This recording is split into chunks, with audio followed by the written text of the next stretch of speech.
Eh bien, salut à tous, Dajera. Aujourd'hui, on part dans le pays le plus peuplé du monde et aussi la deuxième puissance économique mondiale, la République populaire de Chine. Et vous allez voir que c'est un peu le pays de tous les records. En Occident, quand on parle de la Chine, on la surnomme parfois l'Empire du Milieu. Déjà pour commencer, le mot Chine est a priori dérivé du nom de la dynastie chinoise des Qin. Mais aujourd'hui, les Chinois n'appellent plus du tout leur pays comme ça. En effet, on parle de Zhongguo. Zhong signifiant milieu et Guo signifiant nation ou pays. Et là, vous voyez ce que ça donne, le pays du milieu, ce qu'on a traduit en empire du milieu. Sur ce, plongeons directement au cœur du sujet. La Chine occupe donc une grande partie de l'Asie sur sa partie orientale, et son territoire est constitué de ce que l'on appelle le mainland, ou Chine continentale en français, auquel on ajoute les régions administratives spéciales de Hong Kong et Macao. En plus, la Chine revendique certains territoires mais ne les contrôle pas, ou alors de manière non reconnue par la communauté internationale. C'est le cas par exemple des îles Spratly et Paracel en mer de Chine du Sud que la Chine revendique entièrement. À cela s'ajoute aussi une revendication sur les îles Senkaku qui appartiennent aujourd'hui au Japon. Mais la revendication la plus médiatisée, c'est bien celle sur Taïwan et les petites îles qui l'entourent. Ce territoire est aujourd'hui sous contrôle de l'autre Chine, la République de Chine. En effet, depuis la guerre civile chinoise, il y a officiellement deux Chines, et la plus petite des deux est généralement appelée Taïwan, du nom de son île principale. Mais bon, c'est un autre sujet qui pourrait être une vidéo à part entière, donc on va en rester là pour le moment. La République populaire de Chine revendique aussi des territoires appartenant à ses voisins directs, et puisqu'elle s'étend de la mer jusqu'aux steppes d'Asie centrale, elle a un sacré voisinage. Pour commencer, elle possède une frontière terrestre avec la Corée du Nord, et ça tombe bien car c'est un peu sa meilleure amie.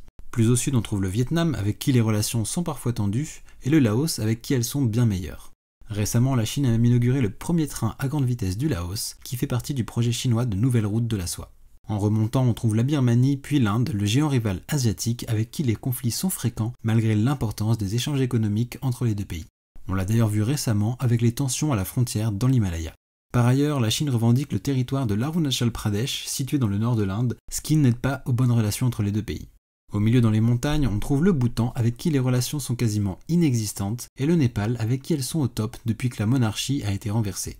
Ensuite, on trouve le Pakistan qui s'entend bien avec la Chine, notamment en raison de leur rivalité commune avec l'Inde. Au-dessus, on trouve l'Afghanistan, avec qui les relations sont pour l'instant cordiales depuis la prise de pouvoir des talibans. Avec les voisins du dessus, le Tadjikistan, le Kyrgyzstan et le Kazakhstan, les relations sont bonnes notamment au niveau économique et militaire. La Chine est d'ailleurs l'un des principaux partenaires économiques de ces trois pays. Au nord de la Chine, on trouve la Mongolie. Depuis 1949, la Chine reconnaît son indépendance, et depuis la chute de l'URSS, les relations économiques entre les deux pays se sont grandement développées.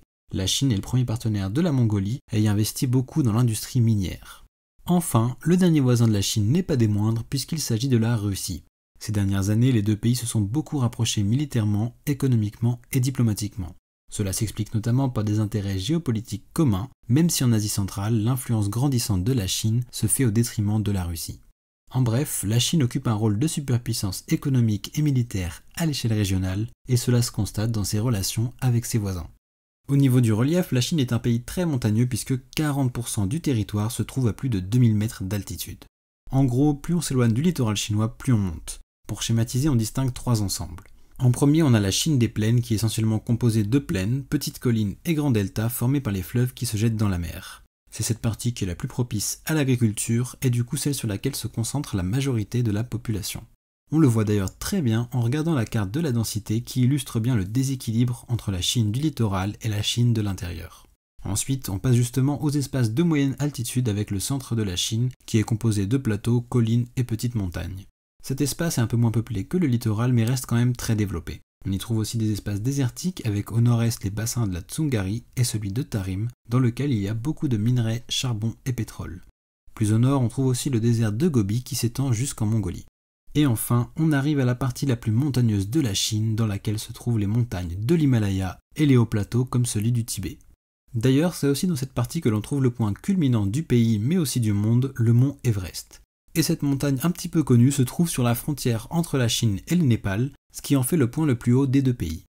Et tout ce territoire ne représente pas moins de 9,6 millions de kilomètres carrés, ce qui fait de la Chine le troisième ou quatrième plus grand pays du monde selon la méthode de calcul utilisée. En fait, on n'arrive pas à la départager avec les États-Unis d'Amérique, donc les deux pays font grosso modo la même taille. Sauf que la petite différence, c'est qu'en Chine il y a 1 milliard d'habitants de plus qu'aux États-Unis. C'est ce qui explique entre autres la densité de population élevée de la Chine, mais aussi son développement urbain massif, avec des villes qui s'étendent sur des kilomètres et des kilomètres jusqu'à former des mégalopoles. On en trouve d'ailleurs 3 majeures en Chine, celle de Beijing-Tianjin au nord, celle de Shanghai et celle de la baie des Perles qui regroupe Guangzhou, Shenzhen, Hong Kong et Macao au sud du pays. Et cette population chinoise d'1,3 milliard d'habitants est en réalité plus diverse qu'on ne pourrait le croire. En effet, on trouve en Chine 56 groupes ethniques différents qui constituent ce qu'on appelle le peuple chinois.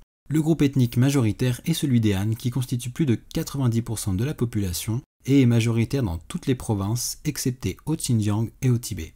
Ensuite, on trouve différentes ethnies comme les Zhang, Hui, Manchu ou des plus connus comme les Tibétains majoritaires au Tibet et les Ouïghours majoritaires au Xinjiang.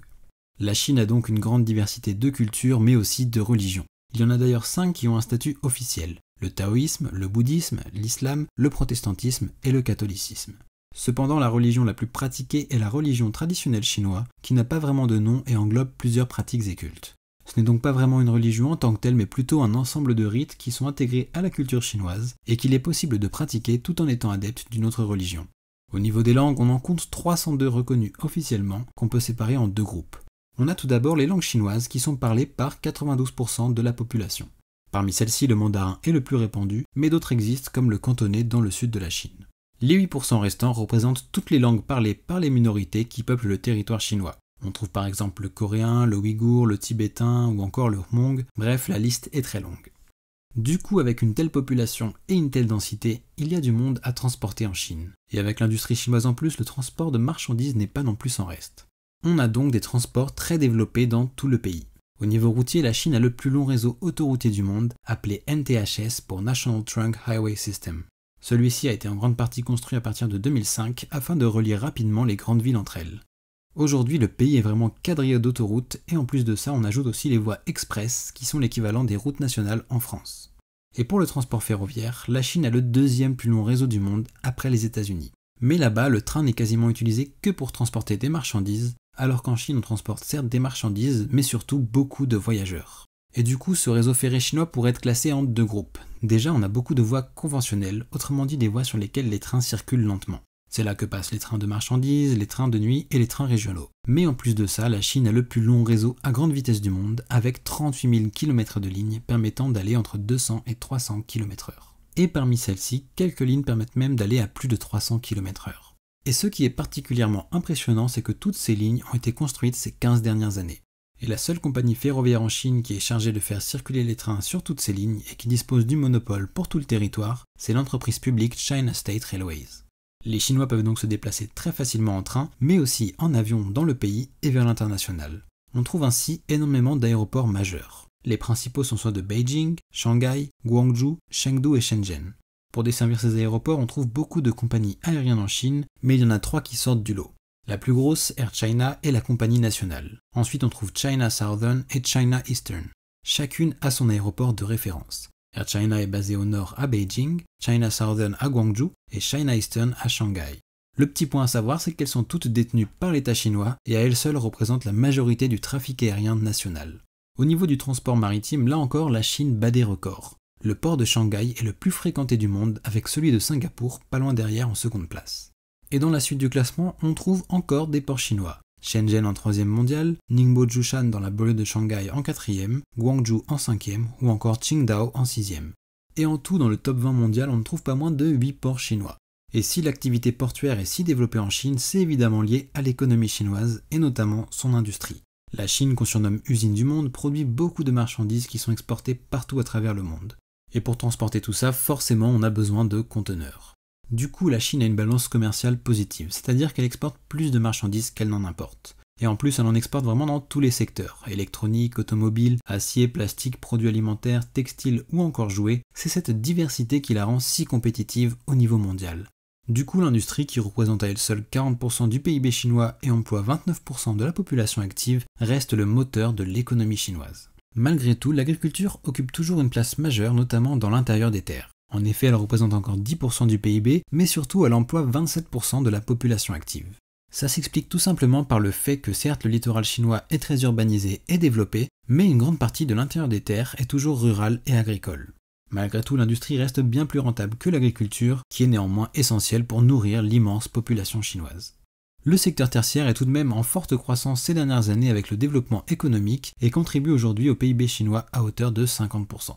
Malgré tous ces chiffres reluisants, les inégalités demeurent, ce qui s'explique avec le contraste entre la Chine urbaine industrielle et la Chine agricole rurale. Les villes ont bénéficié en premier du développement, tandis que les campagnes ont continué d'être touchées par la pauvreté. D'ailleurs en ville, la pauvreté aujourd'hui concerne principalement les travailleurs qui migrent depuis les campagnes pour trouver du travail, parfois dans des conditions très difficiles.